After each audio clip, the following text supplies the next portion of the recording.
السلام علیکم ورحمۃ اللہ وبرکاتہ۔ پچھلے ہفتہ جو سبق ہوا تھا تو طلباء سے شاید رابطہ نہیں ہو سکا تھا، تو طلباء کو چاہیے کہ پچھلے ہفتے کا سبق ویڈیو کے ذریعے سے سن لیں گے۔ قال الامام النسائی اخبرنا محمد بن عبد الاعلی قال حدثنا معتمر قال سمعت بهز بن حکیم يحدث عن ابيه عن جدي قال قلت يا نبي الله ما اتيتك حتى حلفت اكثر من عددهن لاصابع يدي ان لا اتيك ولا اتي دينك واني كنت امرا لا اعقل شيئا الا ما علمني الله عز وجل ورسوله وإني أسألك بوحي الله بما بعثك ربك إلينا قال بالإسلام قلت وما آيات الإسلام قال أن تقول أسلمت وجهي إلى الله وتخليت وتقيم الصلاة وتؤتي الزكاة۔ باب کا عنوان ہے باب وجوب الزکاة۔ تو اس سلسلے میں ایک حدیث کا ذکر آیا ہے معاذ بن جبل رضی اللہ تعالی عنہ کے حوالے سے، جس کے راوی ابن عباس ہیں۔ اس میں بھی زکوٰۃ کی فرضیت کا ذکر ہے۔ یہاں بھی ایک روایت ہے جس میں جیسے قرآن کریم میں حدیث میں نماز کے ساتھ زکوٰۃ کا تذکرہ کیا گیا ہے، تو اس میں بھی صلاۃ کے ساتھ زکوٰۃ کا ذکر کیا گیا ہے، جس سے معلوم ہوتا ہے کہ صلاۃ کی طرح زکوٰۃ بھی فرض ہے۔ دیکھیے امام نسائی کہتے ہیں کہ ہمیں خبر دی محمد بن عبد الاعلی نے، وہ کہتے ہیں کہ ہم سے بیان کیا معتمر نے، معتمر کہتے ہیں کہ میں نے سنا بہز بن حکیم سے۔ بہز بن حکیم روایت کرتے ہیں اپنے باپ حکیم سے، اور وہ حکیم روایت کرتے ہیں بہز کے دادا سے۔ بہز کے دادا ہیں معاویہ بن حیدہ۔ بچوں کو لکھ لینا چاہیے سلسلے سند۔ دیکھیے بہز بن حکیم بن معاویہ بن حیدہ، یہ سلسلے نسب ہے۔ تو بہز کے والد حکیم اور بہز کے دادا معاویہ، تو معاویہ بہز کے دادا ہیں، اور معاویہ بن حیدہ یہ صحابی ہیں، اور انہوں نے اللہ کے رسول سے روایت کی ہے۔ تو اس میں معاویہ بن حیدہ کا معاملہ ذکر کیا گیا ہے۔ تو معتبر کہتے ہیں کہ میں نے سنا بہز بن حکیم سے، وہ بیان کر رہے تھے اپنے باپ سے یعنی حکیم سے، اور حکیم روایت کرتے ہیں بہز کے دادا یعنی اپنے باپ سے۔ ظاہر ہے کہ بہز کے دادا حکیم کے والد ہوئے۔ ایسا نہیں کہا گیا کہ وہ حکیم روایت کرتے ہیں اپنے باپ سے، اس لیے کہ بہز یحدث عن ابیہ عن ابیہ ہو جاتا دو مرتبہ، تو بہز روایت کرتے ہیں اپنے باپ حکیم سے، اور حکیم روایت کرتے ہیں بہز کے دادا معاویہ بن حیدہ سے، وہ صحابی ہیں۔ تو معاویہ بن حیدہ رضی اللہ تعالیٰ عنہ کہتے ہیں کہ اے اللہ کے رسول ما اتیتک حتی حلفت اکثر من عدد،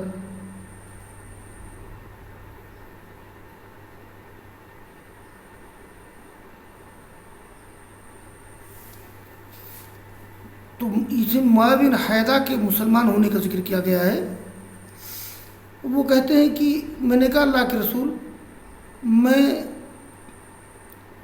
آیا ہوں، میں نہیں آیا ہوں آپ کے پاس، یہاں تک کہ میں نے قسم کھائی تھی انگلیوں کی تعداد کے مطابق جتنی انگلیاں ہیں اتنی قسم میں نے کھائی تھی۔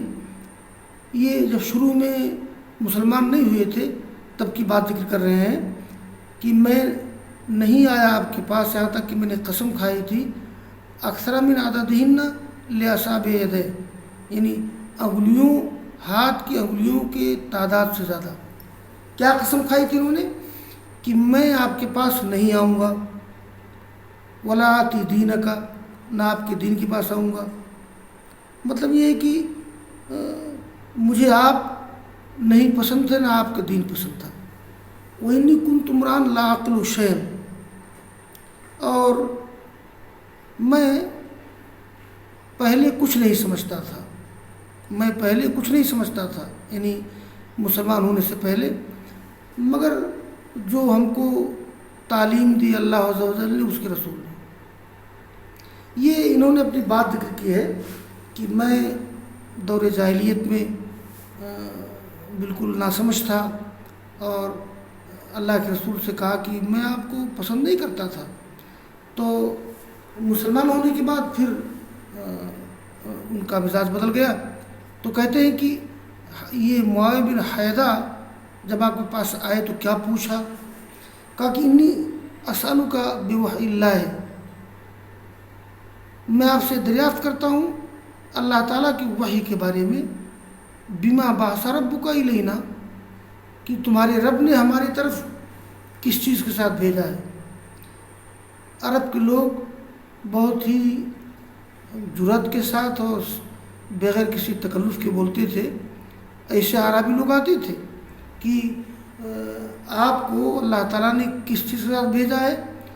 تو آپ نے کہا کہ اللہ تعالیٰ نے مجھے اسلام دے کر کے بھیجا ہے۔ تو میں نے کہا کہ آیات الاسلام، اسلام کی نشانیاں کیا ہیں؟ مطلب اسلام میں کون سے ایسے خاص احکام ہیں جن کی حیثیت اسلام کی نشانی کی ہے؟ تو قال ان تقول اسلمت وجہی الی اللہ، یہ یعنی اسلام نام ہے عقائد کا، عبادات کا۔ آپ نے عقیدے کے تعلق سے ایک بات کا ذکر کیا ہے، اور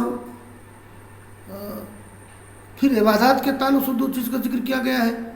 تو کہا کہ تم کہو اسلمت وجہی الی اللہ، میں نے اپنا رخ اللہ تعالیٰ کی طرف کیا ہے، یعنی اللہ پر ایمان لایا ہوں۔ وہ تخلیت، اور میں شرک سے دور ہو گیا ہوں۔ یہ تخلیت،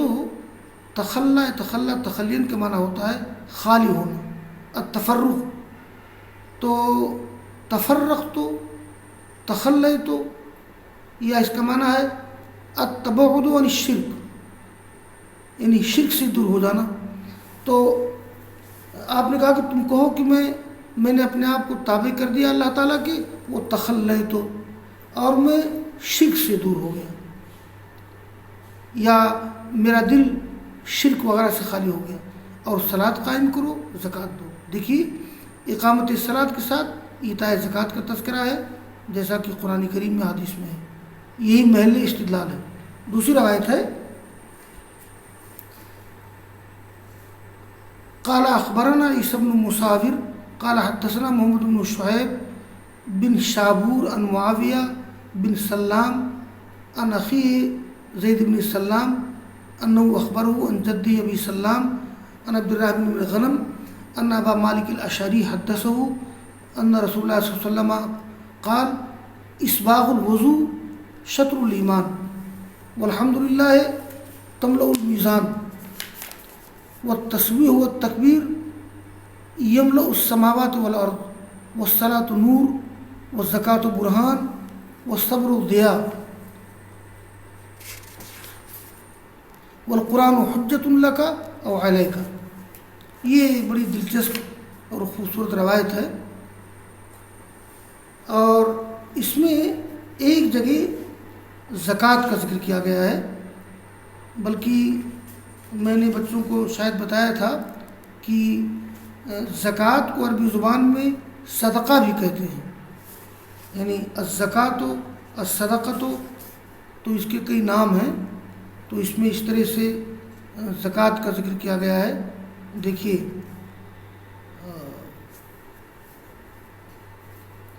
یہ روایت ہے امام نسائی کہتے ہیں کہ ہم سے بیان کیا عیسیٰ بن مصاور نے، وہ کہتے ہیں کہ ہم سے بیان کیا محمد بن شعیب بن شابور نے، اور بات کرتے ہیں معاویہ بن سلام سے، وہ اپنے بھائی زید بن سلام سے، انہو اخبرہ کہ انہوں نے ان کو خبر دی ان کے دادا ابو سلام سے، اور بات کرتے ہیں عبد الرحمن بن غنم سے کہ ابو مالک اشعری نے بیان کیا ان سے کہ اللہ کے رسول نے فرمایا اسباغ الوضو شطر الایمان، کامل وضو کرنا یہ ایمان کا 1/2 حصہ ہے۔ شطر معنی نصف، اسباغ الوضو شطر الایمان، اسباغ الوضو نصف الایمان، یعنی کامل وضو کرنا یہ ایمان کا نصف ہے۔ یہاں تو خیر اسباغ الوضو ہے، اور صحیح مسلم وغیرہ میں یہ روایت جو آئی اس میں الفاظ ہیں الطہور شطر الایمان، یعنی پاکی ایمان کا آدھا ہے۔ اب پاکی حاصل کرنے کی ایک شکل وضو بھی ہے، تو کچھ روایات میں وضو کا ذکر کر دیا ہے۔ یہ کیا مطلب ہے کہ وضو یا طہارت یہ ایمان کا نصف حصہ ہے؟ اصل میں ایسا ہے، دیکھیے 2 چیزیں ہیں، ایک ہے باطنی نجاست، ایک ہے ظاہری نجاست۔ تو ایمان لانے کے بعد ایمان آدمی کی باطنی نجاست کو دور کر دیتا ہے، اور طہارت یہ انسان کی ظاہری نجاست کو دور کر دیتی ہے۔ تو آئے سمجھ میں کہ وضو کرنا یا طہارت ایمان کا 1/2 ہے۔ کیوں؟ اس لیے کہ ایمان نجاست باطنی کو دور کرتا ہے، اور وضو یا طہارت نجاست ظاہری کو دور کرتا ہے۔ ایک مطلب تو یہ ہے۔ دوسرا ایک مطلب یہ ہے کہ ایمان سے مراد نماز لیا جائے۔ قرآن کریم میں ایک جگہ ایمان کو یہ نماز کو ایمان کہا گیا ہے، سورہ بقرہ میں جہاں پر تحویل قبلہ کا ذکر ہے، یہ آیت نمبر 143 اللہ نے فرمایا ہے ما کان اللہ لیضیع ایمانکم، اللہ تعالیٰ تمہاری ایمان کو ضائع کرنے والا نہیں ہے۔ یہاں ایمان سے مراد نماز ہے، یعنی جو 5-6 مہینہ لوگوں نے نماز پڑھی تھی بیت المقدس کی طرف رخ کر کے، پھر بعد میں قبلہ بدل دیا گیا، تو کچھ لوگوں کو شبہ ہوا تھا کہ کیا ہماری نماز ضائع تو نہیں ہو جائے گی، اس پر آیت کریمہ اتری تھی ما کان اللہ لیضیع ایمانکم۔ اب آپ دیکھیے یہاں ایمان صلاۃ کے معنی میں مطلب ہو جائے گا کہ وضو نماز کا آدھا ہے۔ بھائی اس لیے نماز کا آدھا کہا گیا ہے، بلکہ ہم تو کہتے ہیں اگر وضو نہ ہو تو نماز کا وجود ہی نہیں ہو سکتا ہے، حالانکہ تیمم اور وضو دونوں ہیں۔ تو طہارت یہ نماز کا آدھا ہے، یعنی اگر آدمی کو طہارت حاصل ہوئی ہے تو آدمی کی نماز پوری ہو جائے گی۔ پہلا مفہوم زیادہ اچھا ہے۔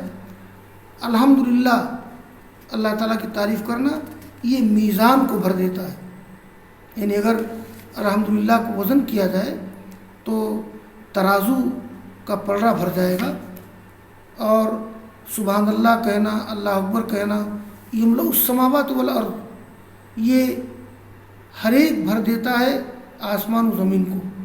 یعنی اگر وزن کیا جائے تو سبحان اللہ اور اللہ اکبر آسمان و زمین کے برابر ہے۔ ایک نسخے میں روایت ہے یملأان السماوات والارض، یہ دونوں آسمان و زمین کے برابر ہیں۔ یہ جو کہا گیا ہے کہ اللہ کی تعریف کرنا تملأ المیزان، یہ یعنی میزان کو بھر دیتا ہے، اگر وزن کیا جائے تو ترازو کا پلڑا بھر جائے گا۔ تو اس کی قدیم زمانے میں شارحین کے سامنے جدید ٹیکنالوجی کی ترقی نہیں تھی، لیکن پھر بھی ان لوگوں کا ایمان تھا ان تمام احادیث پر۔ اب اس کی تشریح علماء نے یہ کی ہے کہ قیامت کے میدان میں الحمدللہ، سبحان اللہ، اللہ اکبر کو اللہ تعالیٰ مجسم کرے گا، یعنی اللہ تعالیٰ ان اعمال کو نورانی لطیف جسم دے گا اور پھر ان کو وزن کیا جائے گا. یعنی یہ جو دعائیں ہیں، تسبیحات ہیں، تو اللہ تعالیٰ ان کو نورانی جسم عطا کرے گا، گویا مجسم کرے گا.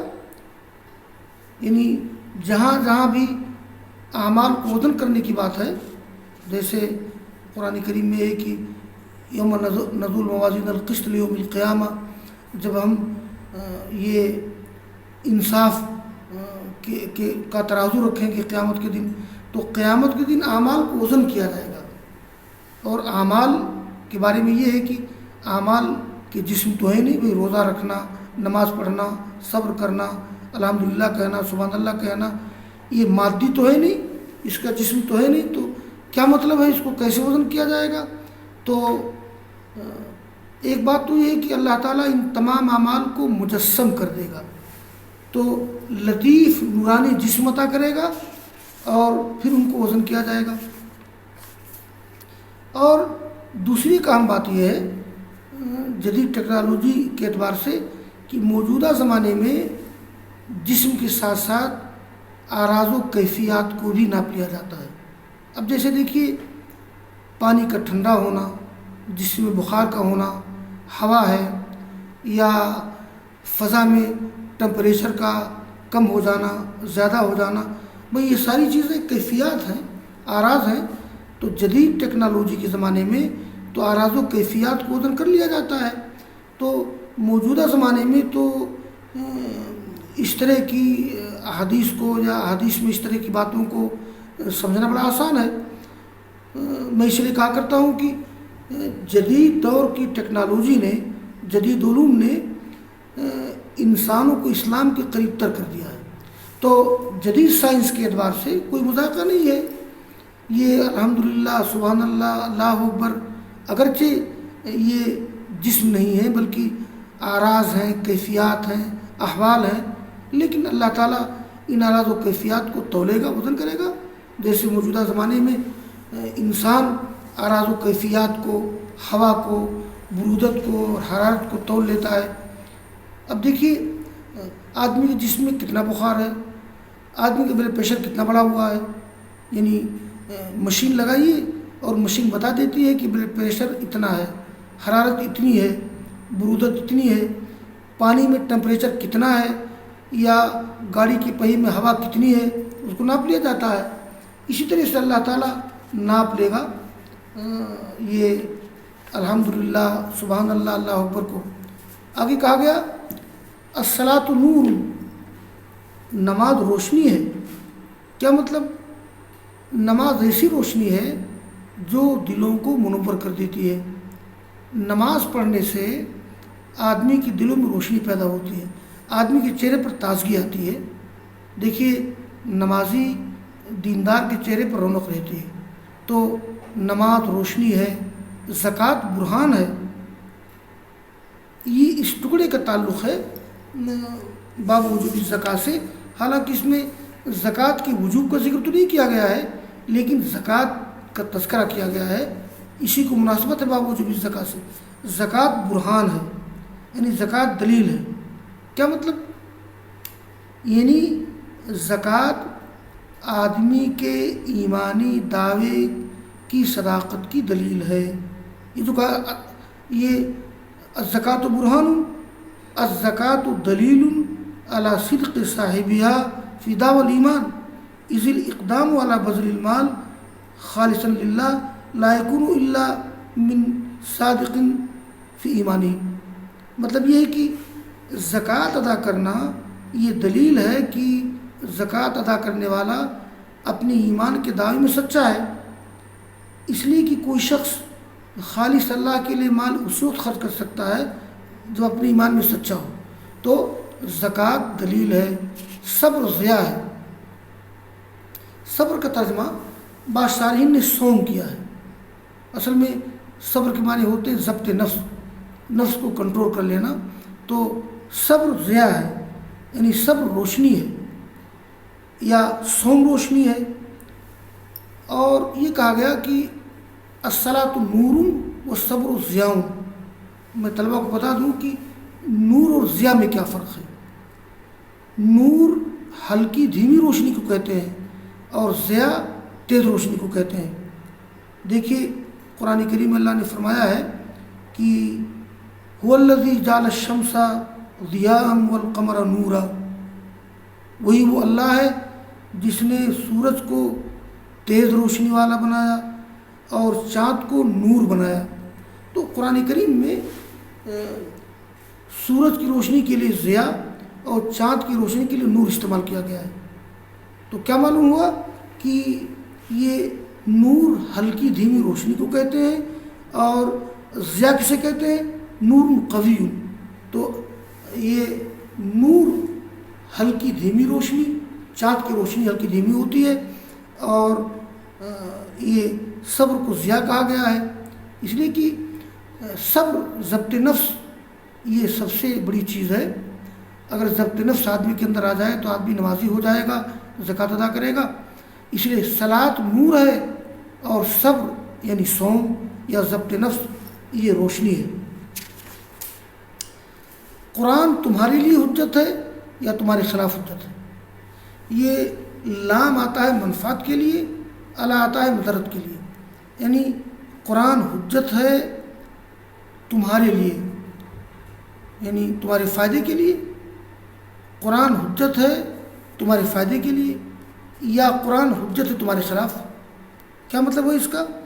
اس کا مطلب ہے اگر آدمی قرآن مجید پہ عمل کرے گا تو یہ قرآن پہ عمل کرنے والے کے لیے دلیل بنے گا، اور قرآن پر عمل کرنا یہ عمل کرنے والے کی کامیابی کی دلیل ہے.